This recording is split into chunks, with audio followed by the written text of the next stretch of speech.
Welcome to our channel.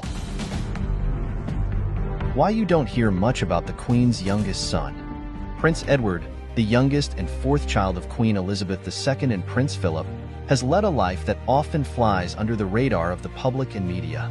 Unlike his older siblings, Charles and Andrew, Edward opted for a quieter existence, shying away from the limelight and embracing a more reserved and unique approach within the British royal family.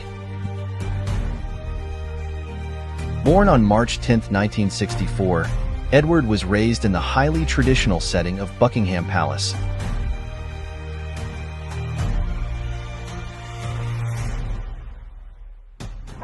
Surrounded by the weight of responsibility and the pressures that come with being a Windsor. But from a young age, his reserved personality set him apart.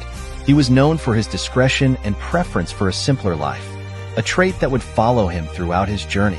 After attending prestigious schools like Heatherdown and Gordonstown, Edward made an unusual choice. He spent 6 months studying in New Zealand, where he took on everyday tasks such as tutoring and supervising drama classes. This experience, far from the pomp and circumstance of royal life, allowed him to broaden his horizons and gain valuable insight into the world beyond the palace walls.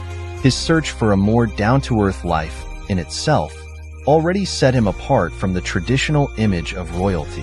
Upon returning to the UK, Edward attended the University of Cambridge, where he earned a degree in history. Following family tradition, he briefly attempted a military career by joining the Royal Marines, but this endeavor was short-lived. After just a few months, he realized that military life wasn't for him, a decision that was widely criticized at the time, particularly by his father, Prince Philip. Yet, Edward was already carving his own path. The prince's true passion lay not in military service or traditional royal duties, but in theater and the entertainment industry. Unlike his siblings, who took on more conventional royal roles, Edward found his calling in the performing arts. He worked alongside Andrew Lloyd Webber and later founded his own production company, Ardent Productions. However, the company struggled in the fiercely competitive world of television and, despite Edward's efforts, never achieved the success he had envisioned, eventually shutting down after 9 years. These setbacks in the entertainment industry further contributed to his decision to retreat from public view.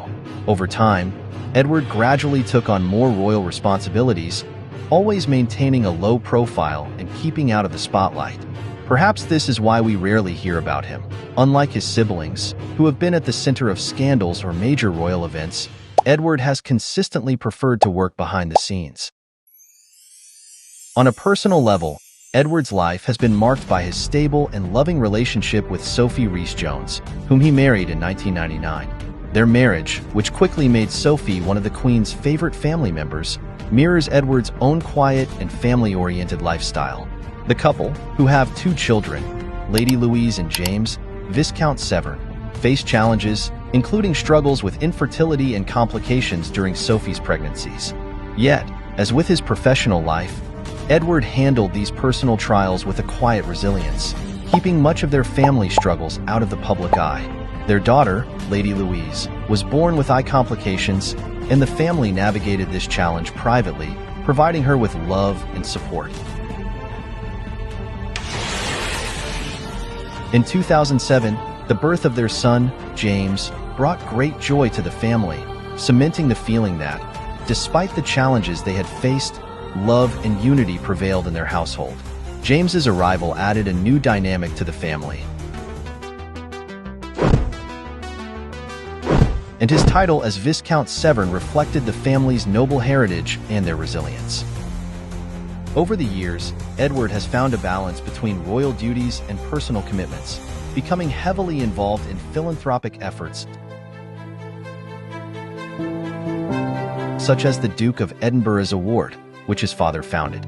He also oversees various youth-oriented organizations, maintaining an active role in service to the Crown, but always from a secondary position.